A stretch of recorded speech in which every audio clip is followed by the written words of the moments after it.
has made its mark, but now awaits the next chapter.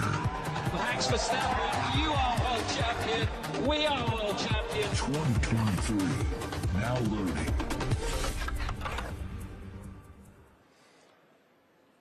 Without question, nobody pushes the limits quite like Oracle Red Bull. What a tremendous year once again in 2022, not only achieving back-to-back driver championships, but also the Constructor Championship. It's wonderful to be here in New York with all of you today. Thank all of you here in the live audience for coming out. And we'll start the day, come on out, brother, with team principal and CEO of Oracle Red Bull Racing, Christian Horner. Great to see you, brother. Good morning. Congratulations on the tremendous success you guys have achieved at Oracle Red Bull. We are all so excited to be here in New York. So let's start right there. What is your impression of us unveiling the car today and opening the season here in New York? Well, look, it's incredibly special to be here, you know, in the Big Apple, in the US, in New York. It's playing, you know, the US is playing such a big role in Formula One these days. 3 Grand Prix, you know, Las Vegas coming onto the calendar as well this year. So it seemed only fitting, you know, to unveil the RB19 and our plans for the season ahead, you know, here in New York City. It is unbelievable, the growth of Formula One in the United States, even over the past couple of years. How do you describe it? It's been massive, and you know, it's just been fantastic to see the US really embracing Formula One. And you know, we started with a race in Austin, and then Miami introduced last year, and of course Vegas coming this year. And we're seeing the US really engaging, you know, in Formula One and everything that's going on. We're seeing a much younger demographic, a much younger fan base coming into the sport as well. And you know, we now have so many US partners. It's a really exciting time for Formula One, and you know, particularly in the United States. And the team performed extremely well, both in Austin and in Miami. What were the keys to you guys doing so well here in the U.S.? Well, all races carry the same points, but they were 2 big races that we wanted to win. And Miami being the first race was a super tight race. And I think that, you know, that was a big race for Max to win, a really tight race. And then, of course, in Austin, it was a weekend that was, you know, quite an emotional weekend. We lost our founder and chairman, Dietrich Mateschitz, and you know, we had the opportunity to win the Constructors Championship for the first time in 8 years. And on Sunday, you know, Max winning that race, you know, Checo up there on the podium as well, converted those points to win and bring home that Constructors Championship. You noted the co-founder of Red Bull, Dietrich Mateschitz. I know you had quite a relationship with him. How do you define the emotion that you guys were experiencing there in Austin, and what is his influence? Well, of course, he was a huge influence in everything that we did. It was his passion, not just within Red Bull Racing, but the whole group. And, you know, that lives on today. And, you know, the passion, the determination, the fact that, you know, we're mavericks, we're pushing the boundary, we're doing things differently. And then, you know, hence we're here, the only team to announce in the US. And, you know, we're getting on with and preparing for the season ahead. We're very exciting about it. We've got tremendous support from Red Bull and the shareholders, and looking forward to this busy season in 2023. I was going to ask you, what's your perspective for 2023 with Red Bull and Honda? Well, it's going to be an incredible season. Our rivals, you know, for sure, you know, haven't stood still. So, you know, we're expecting, you know, Ferrari to be competitive. Mercedes are going to be there. You know, there's some other teams that could well make some big progress as well. So this time of year, it's all a big unknown, and it's a question of focusing on ourselves, on doing the best that we can. And then in Bahrain, in a couple of weeks' time, we'll get to see everybody's car, and we'll realize, you know, have we missed something, have we not? And then we set off on this 23-race journey between, you know, March and November, and you know, there's going to be highs and lows along the way, I'm sure, but I think we're in a good place and looking to carry on that momentum from last year. As we noted just a moment ago, one of the most impressive parts of 2022 was the fact that you guys started in the top 4 in every single Grand Prix during the season. Define for me what that means. Like, what is the challenge to achieve that? Well, I think consistency is incredibly important, and I think that, you know, what we achieved last year with, you know, 17 victories out of 22 races, 2 out of the 3 sprint races, we hit a level that we haven't, previously, and with both drivers, delivering was a phenomenal performance. And I think that we're going to have to be at the top of our game this year because, the drivers, the teams that we're up against, they're hugely competitive and skillful teams. So, we're going to have to be at the top of our game this season. We're looking forward to it. It's been a good winter. It's been a chance to recharge the batteries, get focused on the regulation change for this year, some subtle changes with the cars for this year. But, everybody's ready to go racing again. And what can you share with us about Gran Toro 2023? I know it's a huge initiative. Yeah, it's a big initiative. It's something that we did in Europe last year, which is basically, I don't think you can call it a rally, but it's a bunch of enthusiasts in very nice cars going from the UK to Austria. Last year we're doing that, going to do that again in Europe, and we're going to do a road trip as well from, in the build-up to the Vegas race from Los Angeles across. So that's a great initiative. We met some great people and fans of the team on that, and the drivers are going to get involved. Daniel and David Coulthard will be getting involved in that. Really appreciate your perspective, your leadership of the program. Thank you so much, Christian. We'll see much more of you here in just a bit. Right now, folks, let's take a moment to celebrate some of the athletes from the world of Red Bull. As one of the most visible sponsors in extreme sports globally, Red Bull is an energy drink that broke the mold of what's expected from a brand.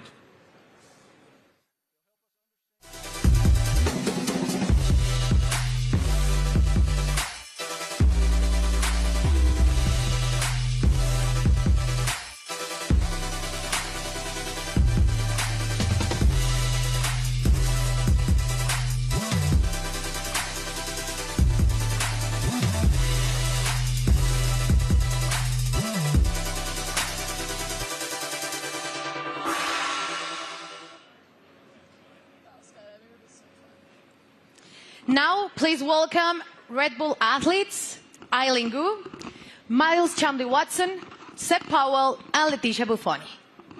So let's start with you, Eileen. At only 19 years old, you're an Olympic champion, professional freestyle skier. I would like to highlight some of your some of the highlights of your career. You're the youngest Olympic champion in freestyle skiing, one of only a handful of free skiers to compete in all three disciplines, and first freestyle skier to win 3 medals at a single Winter Olympic. Welcome. How are you?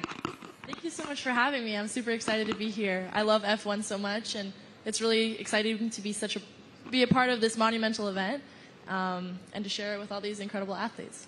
Now, tell me, Eileen, Red Bull Racing just won 2 championships in a row, something pretty difficult to achieve. What's the key in your sport that allows you to continue to perform at the top level? Absolutely. I think sports are so physical, right? But a huge part of it really is mental. And a lot of people sometimes overlook that. There's so much mental training that goes into it, learning to deal with pressure, learning to love pressure, learning to overcome it, and learning to be the best version of yourself when the world is watching. And I think that's something that Red Bull does so well, because Red Bull strikes this incredible balance of both symbolizing the epitome of everything that action sports are, while also building this family and this sense of community. So we all love what we do so much. We're all the best in the world at it, and somehow we're all best friends with each other. So that's something that's really incredible. You talk about balance, and please tell me, how do you balance and prioritize all the aspects of your life? From being a professional athlete, a model, attending Stanford, you seem to be equally driven in all of these activities. I'm actually in my midterms right now. I wrote my philosophy paper on the way over on the red eye. So that's how I balance it. So I think for me, everything comes down to passion. I love fashion because I think it's so personal and expressive. And it's a way that I can really be myself through the way that I look. On the other hand, I think skiing really embodies those same traits, but in the way that I feel, in the way that I ski, in the way that I am in the air. And then finally, school to me it's the cognitive aspect. It's the intellectual aspects. It's the way I approach all the other things. And that's what allows me to deal with pressure. It's what allows me to love fashion and to really nerd out about all the materials and the designers. And everything really is interconnected for me. And truly it comes down to the fact that I love everything I do. They balance each other out really well. And it won't let me get burned out. Good. Now welcome two-time world champion and 2016 Team Olympic medalist in fencing, Miles Chamley-Watson. Hi, how are you, Miles? I'm doing great, thank you. Thanks for having me. It's lovely to be here back in cold New York for a lovely event, so thanks again. Miles, tell me, how is Red Bull different from other companies that partner with athletes? Well, Red Bull's definitely, they were the first sponsor to ever sign me, but they definitely care about the athletes. You know, they ask us questions. They've been, helping me build and change the sport. And they're very, encouraging and always behind me, which is something that, as a partner, I always look to have. And they're just amazing people. And it's not really a sponsorship, it's a family, which is, I think, everybody up here, I see them around the world, and it's like truly a family. So that's how they're different in many ways. Now tell me, what attracted you to F1? As a kid growing up in London, I've always loved F1. I've always loved driving fast. And I'm obviously heavily invested, and I just think what they do it's honestly incredible. And then when you get to see it up close, you really get to see that they do put their lives on the line. And I think the TV doesn't do justice. So like when you go and see a race, you really see like how mad they are. And it's really incredible to see. So, yeah. Perfect. Now, next up fresh of X Games in Aspen is 23-year-old Seb Powell. Hi, Seb. How are you? I'm doing good. How are you? All good. Thank you. Can you describe your unique style of riding, and please explain me what is the knuckle hawk? So my unique style of riding it's a lot different from normal snowboarders because of pretty much how spontaneous it is. I can have an idea of what I want to do, dropping into a jump or rail or whatever, but the second I get up to it, or I'm about to take off, I could completely switch what I'm going to do, and that's what makes it so spontaneous and unique. And the knuckle hawk, that is? So for knuckle hug, it's kind of hard to explain. It's like, so pretty much instead of using the jump, you use the landing. So like this is the knuckle pretty much, and do you need to use my hand to explain it? Yeah. So you got the jump here yeah. usually, but you take off right here instead, and like this gives you a little pocket of air, or not air, but like you can manipulate your body and use your board to like flip and spin in certain ways that you can't do on a normal jump because you don't go as high in the air pretty much. Okay, and now please tell us about the sliding tour, an event that you created to promote inclusion and aims to make the mountain more colorful. So sliding tour, Red Bull gave me the opportunity to pretty much give some energy back to the East Coast. That's where snowboarding started, so it's birthplace. A lot of events are like all over the world, and we're on the West Coast. So there's not much energy on the East Coast, so we pretty much go to mountains, shoot, film on rails, jumps, and invite all the people, like all the locals, to come snowboard with us. And it's pretty cool because we didn't really. It's pretty cool because it gave me this niche that I didn't know I had, which is just riding with a lot of people. And oh my gosh, I'm forgetting what I'm saying. It gave me this niche of pretty much inviting. It's like it welcomes people to what is the word? It's like pretty much getting involved with the sport. Yeah, like we have kids pretty much come out, and it's like you just make them feel welcome and ride with them. It's not really just a session for us, it's a session for them, and it like pretty much we just have as much fun as possible, and it makes them feel really involved with the sport, and just a lot of fun. Sounds great. And now, welcome six-time X Games skateboarding gold medalist Leticia Buffoni, an icon in women's skateboarding. Hi, Leticia, how are you? I'm good, how are you? All good, thank you. You competed in the Tokyo Olympics where skateboarding debuted. Please tell me about the emotions of being there. Man, it was crazy. I never thought in my life I'd be competing in the Olympics and representing my country, and it was amazing. It was a lot of nerves, and I want to do it again because it was amazing. Now, we saw your recent Sky Grain video. Please tell me how to come up with, prepare for it. It was crazy. Oh, my God. It was a dream of mine that I had about 5 years ago, and I brought to Red Bull. They loved the idea, and they wanted to do it. It took us a long time to prepare and organize everything. I had to train a lot. I had to do over 100 jumps for the actual jump, and it was a lot of work, but we made it somehow. Worth it. It was amazing. Yeah, it was a dream come true. Cool. Eileen, you attended last year the Monaco Grand Prix and Miami. Tell me about the experience of being in those Grand Prix. Well, I'm a huge adrenaline addict. I think everybody on this stage is. But really, seeing it in person truly is so different. The drivers are going so fast. I can't even imagine moving at that speed. And having to make reactions just like that, it really shows how you have to be so dialed in. You almost have to be subconscious and functioning as though you and the driver and the car are one. And that is just something that I admire so much. I admire excellence in any field, but in a sport like F1, I really I love watching, and I have so much respect for the drivers. Miles, you were too in Miami, and you did an Instagram takeover. So tell me about that. And are you planning to attend to another race this year? Yeah, so Miami was so hot. My God. I definitely love going to races. I'll definitely be at more. I think we can settle the dispute that F1 drivers are athletes. So if I hear this again, okay, they are fully athletes because it's so crazy what they do. And I hope to go to Vegas for the race. Definitely hope I make it back. So Red Bull, I'll be there. And yeah. And Instagram? But yes, Instagram will be there too. But it was a nice little takeover to kind of show the fans and people that watched it what really goes on at the races. You know, how it's a huge team. And it's not just like the drivers. So I think it was cool to show the different, perspective. So it was lovely. So I'll definitely be back again. Perfect. Seb, how was Miami for you? Rumors said that you're going back this year. I'm definitely going back. That was actually so much fun. I've never been to a race either. And to show up and kind of see how it goes and see how they operate, it's all so intense.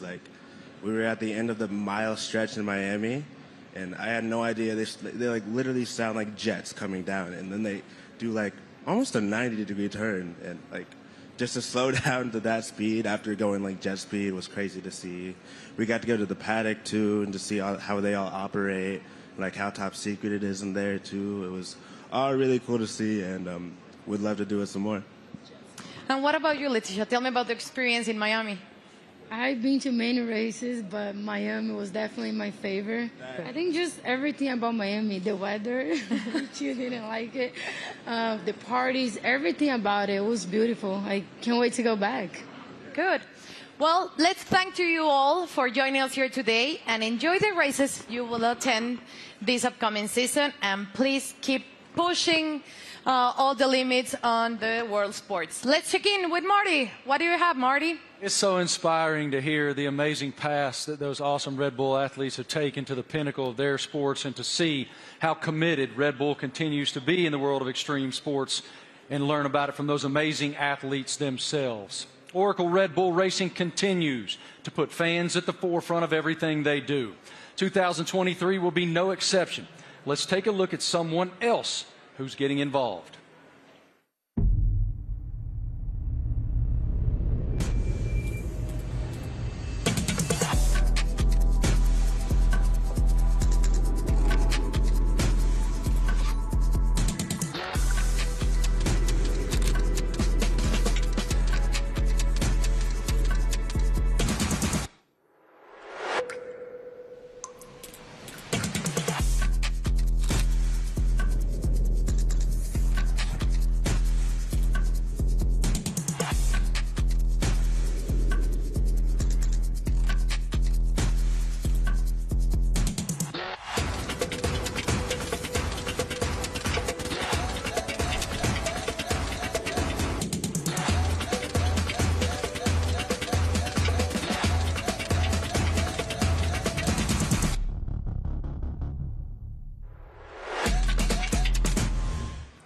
How cool is that?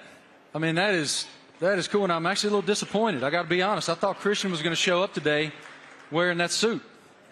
Yeah, it was Why didn't you get that suit, man? You'd look fantastic in that suit. It is time now to talk about an exciting opportunity for all of you at home to get more involved with Oracle Red Bull Racing than ever before. We're launching a competition called Make Your Mark, powered by Oracle. Christian, what more can you tell us about this initiative? Well, this is very much about getting the fans involved in the livery and the look of the car. So for the 3 US races that we have this year, for the first time ever, we're going to get the fans involved to create the livery for those 3 races. It's going to be a competition. It's a huge opportunity, and we've thought long and hard about it. But we know it's what people want to see, to be able to get involved. And this is your chance to be able to do that. So for the first race, obviously US race in May in Miami, the competition opens, I think, today.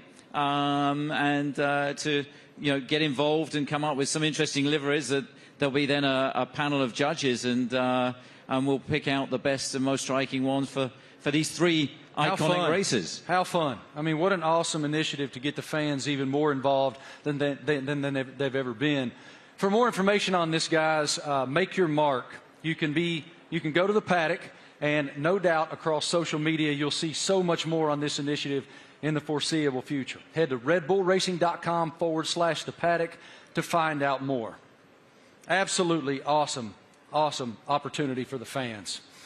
It sounds amazing, and definitely I'm going to get on board. Something special happening here with Mr. Doodle and the RB14 show car, right? Yeah, so we saw the video of Mr. Doodle there taking one of our old show cars, and he's done a unique livery on it. You can see it's pretty special. It's a piece of art. Now that we're going to auction that car for our charity, our nominated charity, Wings for Life, and every single penny from that auction for that car is going to go to the charity. So the auction again is going to open. I think it opens today through Christie's, and yeah, hopefully. I mean, it's going to look great in somebody's living room. Yours? Or it's on somebody's wall. I mean, it's a fantastic piece of art, you'd have to say. And I mean, this guy, he's doodled his entire house. He lives in a house that looks like that. Did he do your house? No. But Max, saw him doing it, was hugely impressed. So maybe he's going to put in a bid as well. So what you're telling me is, when you guys get to Miami, it's Max who's going to be wearing that suit.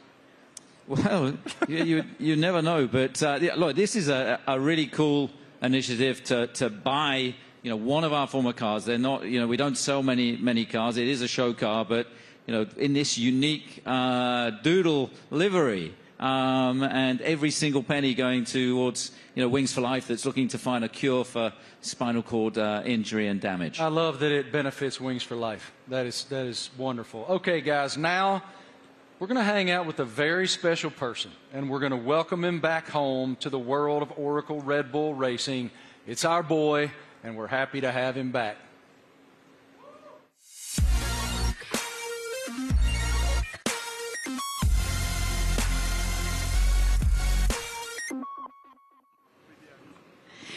Please, let's give a big round of applause and welcome back 8-time Grand Prix winner and one of the friendliest drivers in the F1 grid, Daniel Ricciardo, to Oracle Red Bull Racing.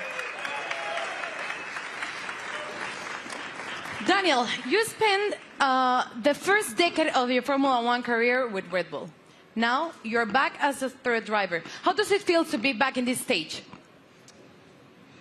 Feels amazing. Hello, everyone. It feels, it's like returning home, and after in this now second phase of my career, it feels warm and cozy, a lot of familiar faces, and back in the family, a lot of fond memories. Can you explain us a little bit more about this new role that you will have with the team?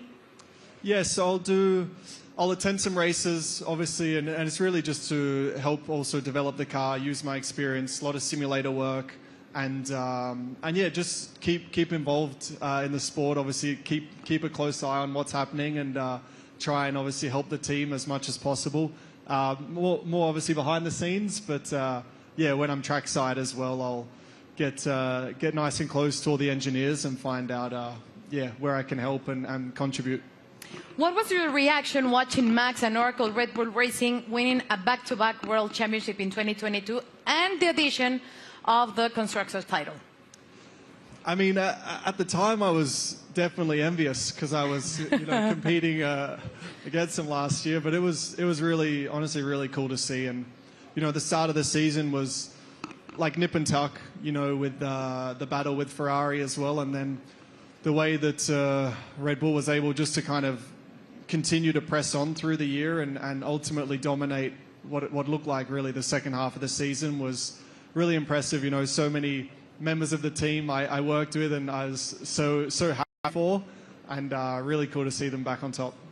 You are the first person we're seeing this year in person, wearing the new Castore kit, the kit that you will be using in 2023. So please tell me about this kit. What are your thoughts on this Castore kit? Maybe you can... Do you want me to model? Yeah. Da-na-na-na-na. Great. Well, as you can see, it's very flexible, very usable, wearable. So no, it looks great. I mean, for me as well, like putting the Red Bull uniform back on. Obviously, it's a new Castore one as well, but just it's like it's a happy feeling for me. Certainly, some strong like nostalgia and all of that.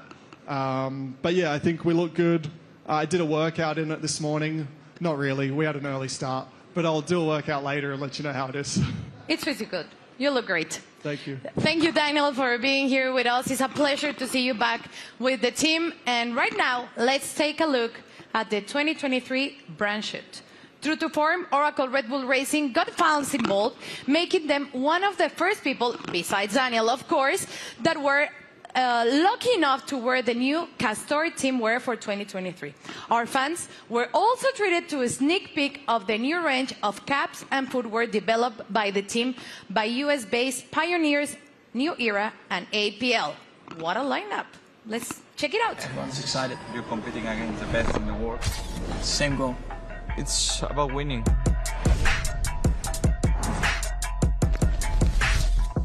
For me, the most important thing is that I can be myself and really express myself.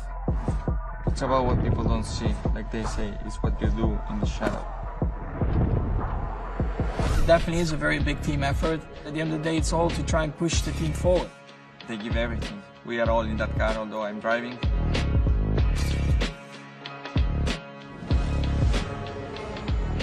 What do we have here? New team kit. That's exactly what you want. We're gonna be pretty fresh.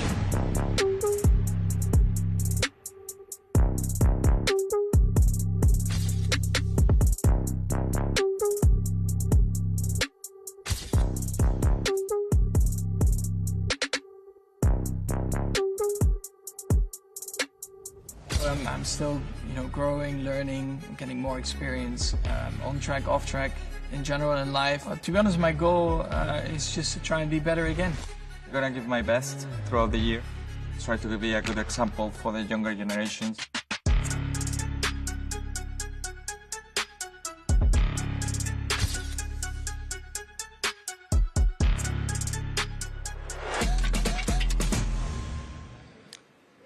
All right, ladies and gentlemen, the stars of the show are here.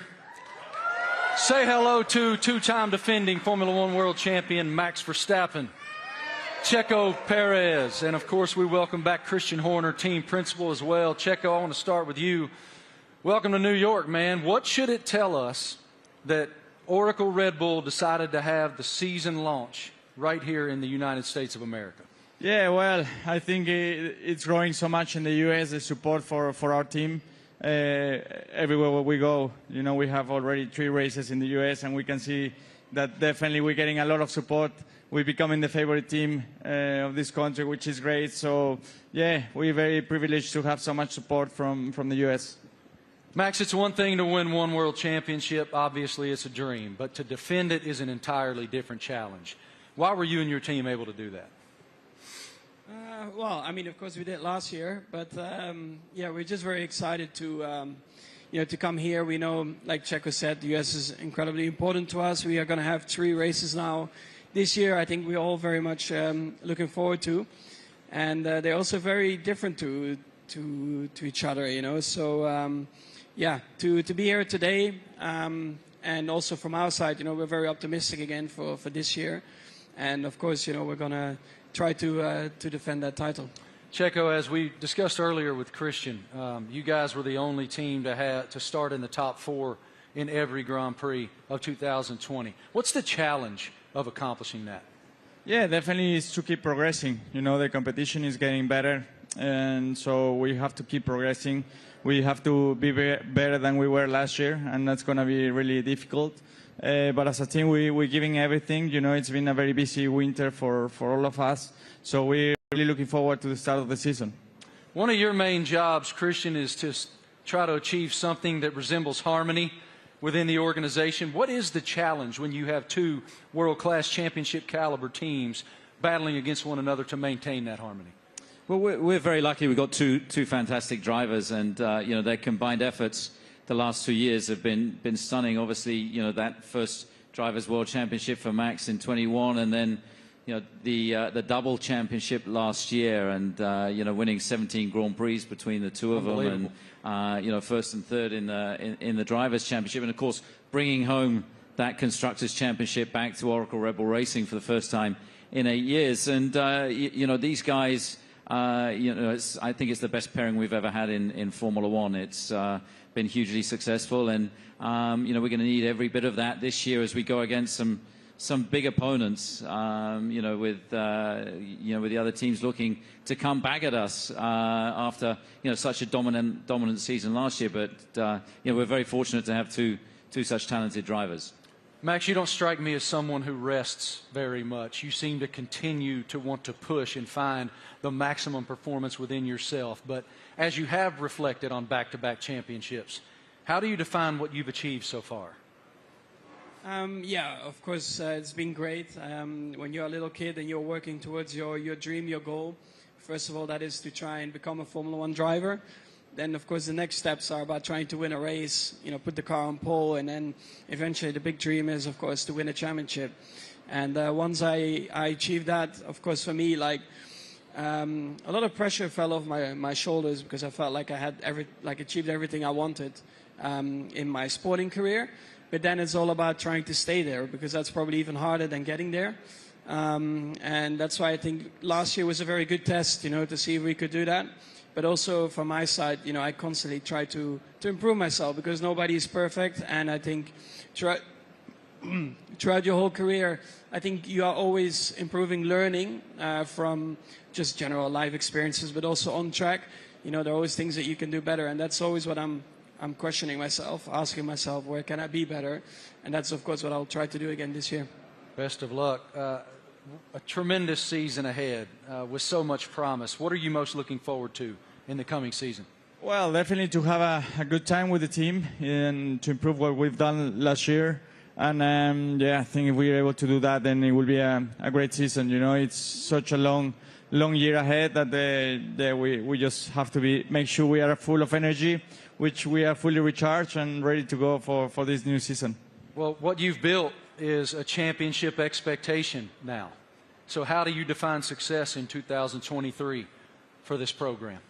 Well, it's a different situation for us. You know, defending those titles, we go from being the hunter to the hunted, and I think that you know, everybody in the team is so motivated and fully up for this challenge. I think, you know, having tasted that success last year, you know, some subtle regulation changes for this year, you know, everybody back in the factory is just pushing flat out, and you know, we're excited to see the car for the run for the first time.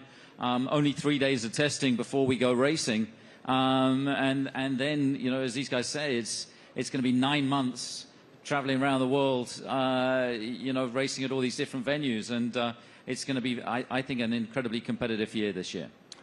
For both of you, here in the United States, we're seeing this explosion of popularity in Formula One. How do you describe the global passion of the F1 fan base? Well, I think, you know, new ownership definitely focused more on the US as well, because we knew that we were definitely lacking there still. So they definitely have done an incredible job in boosting it in the US, and then of course also through Netflix. I guess everyone in here has Netflix, so they're here somewhere, brother. Yeah, I signed my life away. You watch a lot of Netflix, right? So, of course, having the series on Netflix helped a lot to get a bit more of an insight of everyone's racing career, because it always felt like probably F1 was quite a closed environment you couldn't really get into. So when you have a bit more behind the scenes, like cameras and footage, I think that that helped a lot, that you can see a little bit more of the personality behind it as well. When you go home to Mexico, it is crazy. How do you describe the passion of the fans? Yeah, certainly the passion of the sport has grown a lot. You know, like Max says, you know, I think certainly Netflix has put the people, the fans, a little bit closer to the drivers, to the teams. They're more into what we go through, you know, because we go through so much for 9 months a year. You know, we have good days, bad days, so we show a lot of emotions. And the fans are always with us, you know, so we're very privileged to have them and to receive the support we get, you know. So, yeah, I'm extremely lucky to have the amount of support I get around the world and especially here in the U.S. Love it. Christian, what is the team's plan for show runs in 2023? Well, we've got a busy events ahead of us. I think we're doing about 20 show runs. So, you know, Daniel being back in the team, he's going to be driving at all kinds of different venues. And, you know, this includes 2 in the U.S. They're going to be announced, you know, in Chicago and Nashville. Yeah, we're looking forward to taking Formula One to the people. And, you know, the show runs have been tremendously successful in terms of just exposing Formula One, seeing these cars where you wouldn't expect to see them, and you know, lighting up the streets in Chicago and Nashville is going to be a lot of fun this year. Really appreciate your perspective, gentlemen. Thank you so much. And I got to tell you, Christian, Daniel Ricciardo let loose in Nashville, Tennessee, unsupervised is a scary, scary thing. Oracle Red Bull Racing has always pushed the limits on where to go next. Let's take a look at the ultimate road trip across America from Oracle Red Bull Racing. Initiate car drop, Manhattan, Nevada.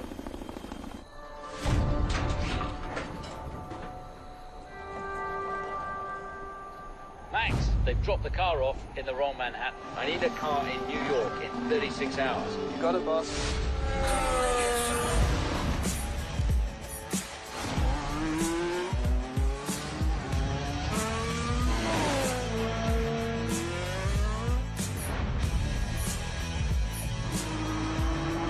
Can't wait to race the streets. It's going to be even better when there's no traffic ahead of you. Max, get to Austin and hand over to Checo. Hell yeah. Thanks, Verstappen. You are world champion. We are world champion. Thanks, amigo.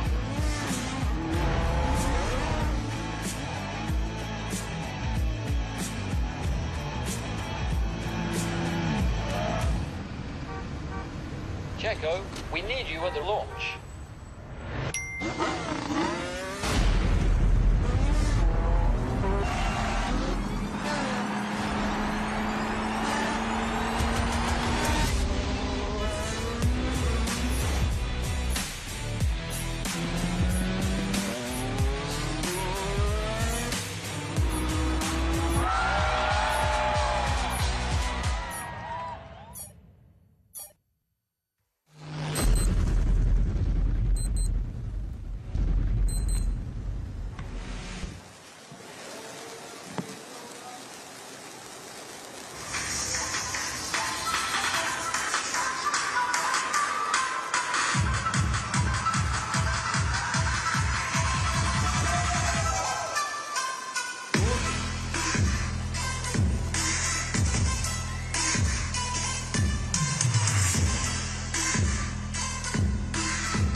Wow.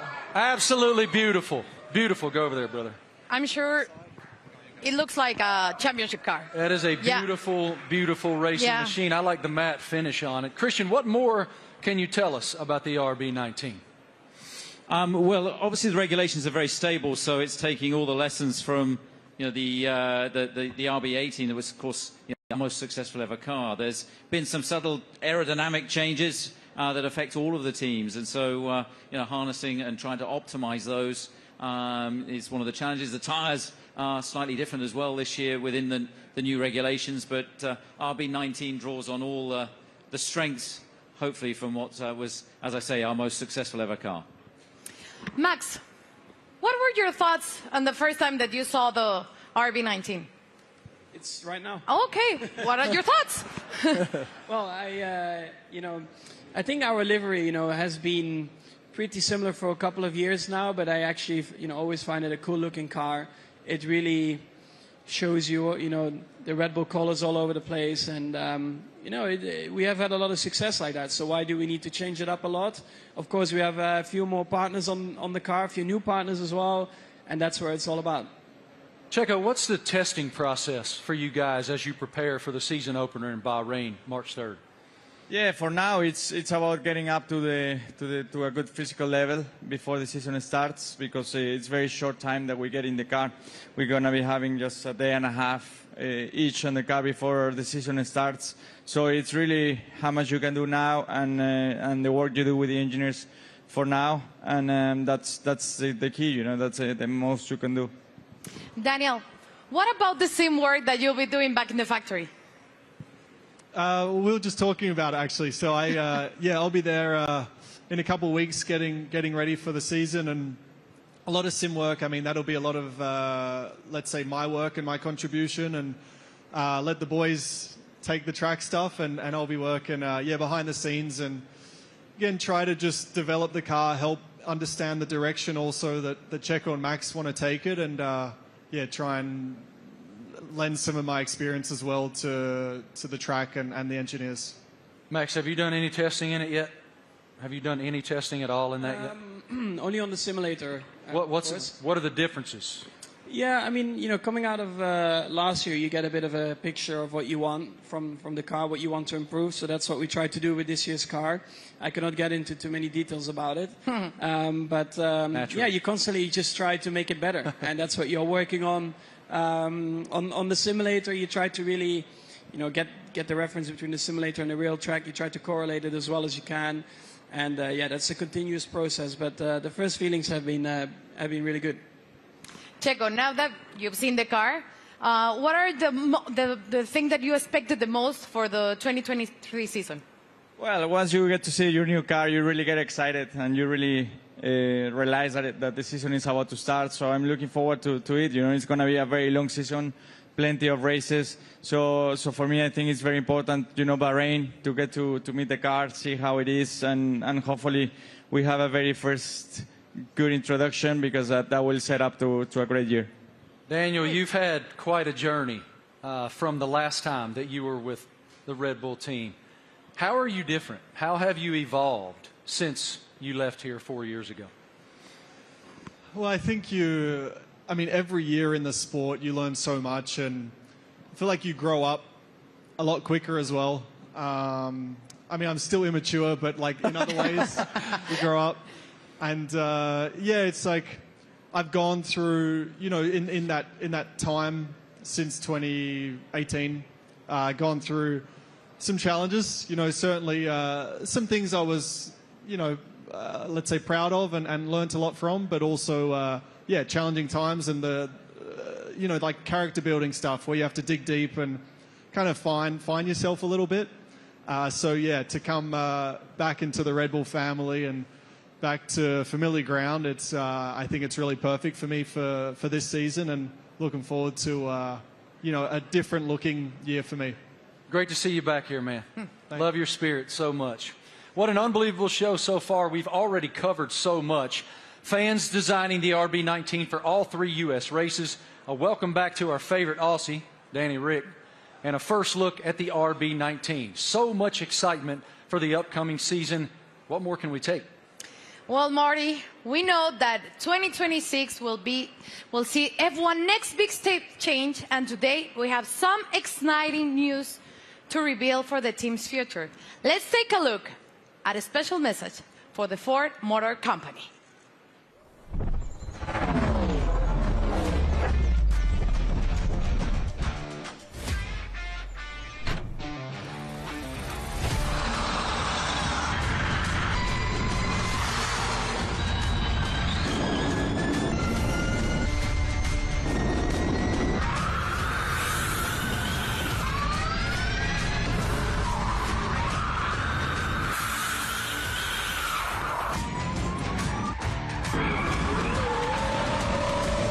it's a great experience. Ladies and gentlemen, welcome now the President and CEO of Ford Motor Company, Jim Farley. This is huge news to round out our launch event here in New York. Here he comes, as you can see, in a Red Bull-themed E-Ford.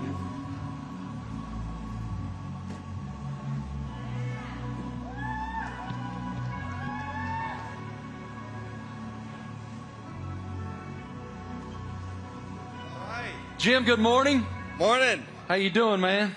I'm doing great. Welcome. With all these people, it's fantastic. I know you all own Fords, right? It is fantastic, and I'm gonna give you the floor to share your news. Jim, you're first. Well, I have to say Ford is going to return to Formula One after more than 20 years. And we looked at a lot of options as good business people, and we wanted to go in the direction that was authentic to us. So we've decided to have a strategic partnership and a technical partnership with Red Bull Powertrains to enter Formula One in 2026. And we want to help Kristen and these fantastic drivers, the whole Red Bull racing team, to deliver the goods on the track. It's a huge moment for the Ford family around the world. We have almost 200,000 employees, and we are really excited to engage a whole new generation of customers with our electric vehicles. So it's a big deal for us. We're really excited about the sustainable direction of the sport.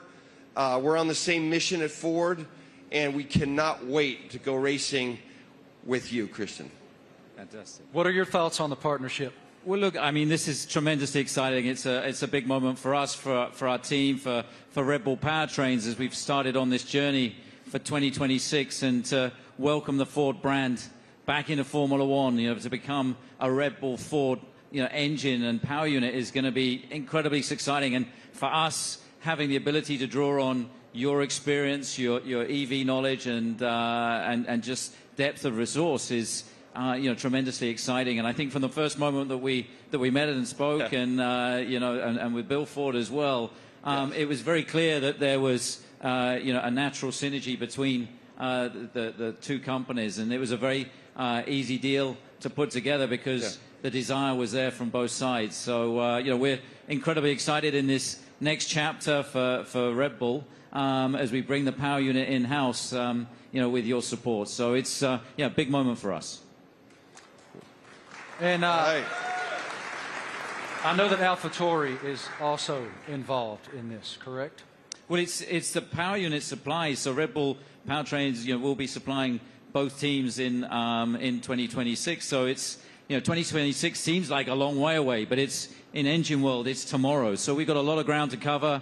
In a 3-year period from a startup, we've recruited some incredible talent. We've got some great people within the team, and now to be able to draw on all of Ford's expertise and knowledge, and Jim's a racer as well. He's got that racing spirit, and I think with Jim and Bill behind this project, we're really excited about what we can achieve. Well, Ford's commitment to greatness in racing is obvious in other forms, and it will be obvious here. Yes, sir. Great to see you, Jim. Guys, I also heard on the street, the word is that Max and Checo have already been having a little fun in Ford's electric vehicles. Let's take a look.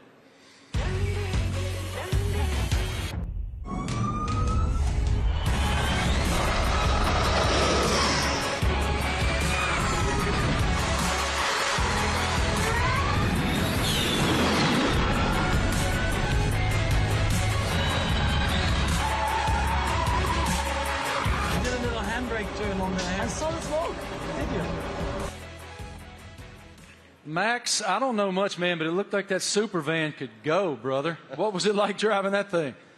Yeah, that was a crazy experience. It was a very cold day, but I got out there, and I have to say, 0 to 200, unbelievable. I think it was accelerating faster than a Formula One car, so it was incredible. 4-wheel drive, but I was still having wheel spin, so it was good.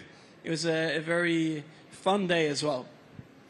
Checo, you had the chance to drive the incredible Mach-E 1400 in Atlanta. How did it go? I had a lot of fun in Road Atlanta. Actually, it was a great track, and it was really funny.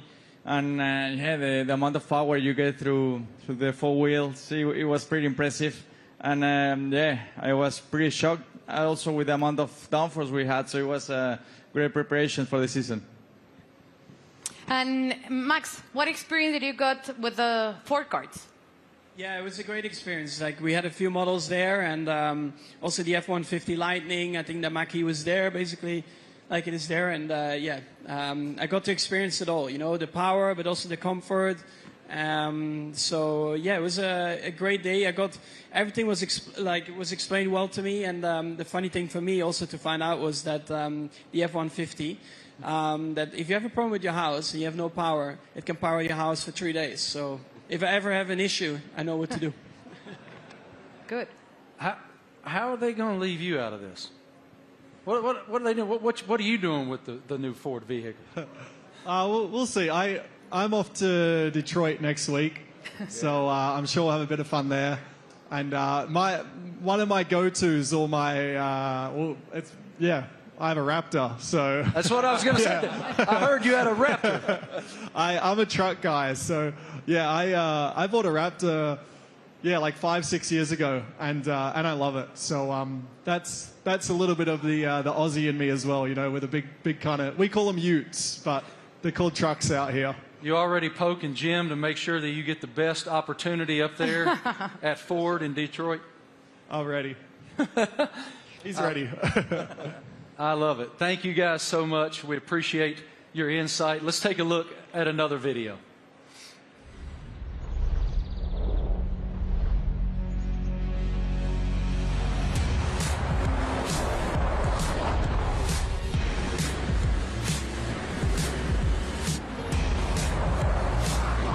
Yeah, it really takes off.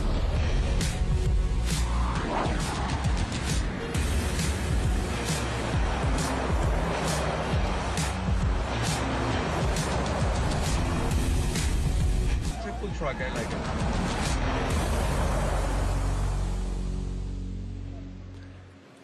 So cool.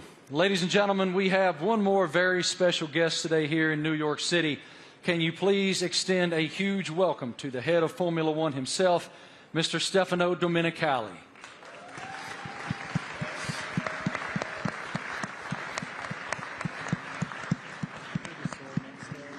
I don't see him coming, but he is here. He's here somewhere. Is Stefano coming? Knock, knock. Knock, knock. Is it Stefano? He's on the way. Yeah? Okay, he's coming. He's coming. He's hiding. Yeah. In the meantime, yeah. How do you hope to be an ear and give some insight to these guys? I know you're going to spend a lot of time in the sim, too. Yeah, so also like on race weekends, you know, I'll listen in and I'll, let's say, if I'm not at the circuit, I'll have access to all the communications and, you know, staying close with all the engineers and being on chat channels with them and stuff and just finding out if there's anything, trying to figure out like what trends we're starting to see and because even if they're winning every race, like no car's perfect, you're always trying to chase something, so... try and kind of understand the direction they want the car to go in and develop. And if I have an idea or something maybe I've learned in the last few years with, you know, racing with other teams perhaps, try to lend some guidance or advice or something for me to test in the simulator and try it and give feedback if it's maybe positive. Yeah, I mean, look, for us to have 3 such quality drivers, to bring Daniel back home, you know, after 4 years... you know, he went on his journey via the other teams. So, but to bring him back, you know, to have these 3 such quality drivers, it really does feel like, you know, we've got the strongest, you know, lineup on the grid. And, you know, Daniel's going to play a key role behind the scenes as well, you know, commercially, as we look to have a bigger footprint in the US. You know, he's going to be in Nashville and doing all kinds of different stuff as well. And obviously with tire testing, he'll get a bit of running in the car and be looking to support the 2 you know, race drivers with the experience that he has. So, you know, it's great for us to have that, you know, that in-house in the team. So, unfortunately, my friends, I've just learned from our group that Stefano is not here. He will not be coming out. So, forgive me, he will not be here. But I did want to just continue with you guys just a moment it's wonderful that Ford is re-entering the Formula One arena. Walk us through what that initiative is for your company and how it unfolded with these guys. I think Ford is a really different company. I mean, Bill Ford, we have Ford family members here. It's a family company, and Bill was always committed to sustainability. And it's about time that the management team catch up with his vision. I mean, our idea is we don't want to make generic cars. We don't make kind of the faceless vehicles. We want to have vehicles with an attitude. And this team represents that. And we want to win in the marketplace. But we want to go electric, and we want to be able to ship software to our cars, to have someone go 0 to 60 faster because we sent software to the car. That digital product, that electric product's coming out in the next couple of years, and we're really excited to work with this team on the technology side and also learn from them. The best aerodynamicists in the world are in Formula One at Red Bull. And the most important thing about making a small battery, because the battery is so expensive, is aerodynamics. So we can learn a lot from Formula One, like we did in the 70s and 80s, but for a while the tech didn't transfer. Now it can.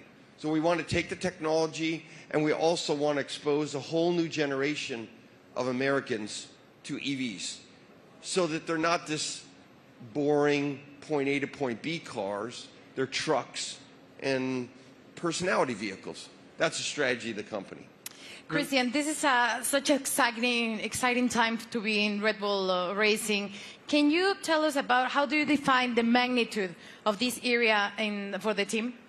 Well, I think it's a huge era for the team, and of course, as we transition into these new regulations into 2026, for us strategically, it was really important to have the right partner as Formula One moves to pretty much a 50-50 split between hybridization and combustion power, and so for us, setting out on that journey, we wanted to have a like-minded partner, and in Ford with the commitment that you guys have got to the whole EV strategy and so on. We found that, and it's great to see the Ford brand coming back into Formula One. Formula One is in such great shape at the moment, with other manufacturers joining us as well in time for 2026, and the competition is going to be incredibly hot. But I think the foundations that we're laying, and the time that we have in the build up to 2026, we're tremendously excited and very proud today to announce and welcome Ford to the Red Bull family. Us too. Thank you guys all so much for your time today, for your perspective, your insight, your passion. Everyone here and everyone watching all across the world appreciates what you do and admires what all of you do. Thank you. It is wonderful that Ford is back in Formula One. The RB19 looks amazing. Thank you all so much for joining us today for the Oracle Red Bull Racing season launch here in New York City. The team is very much looking forward to the 2023 season with the ultimate goal of fighting for another F1 World Championship. A reminder, for Red Bull Racing content, head online to The Paddock. It's where you'll be able to watch race highlights, read driver interviews, and get up close with behind-the-scenes insight throughout the season. This is all waiting for you at redbullracing.com/The Paddock. Have a great day, guys. Thank you. On behalf of the Racing team and our partners, thanks you for watching.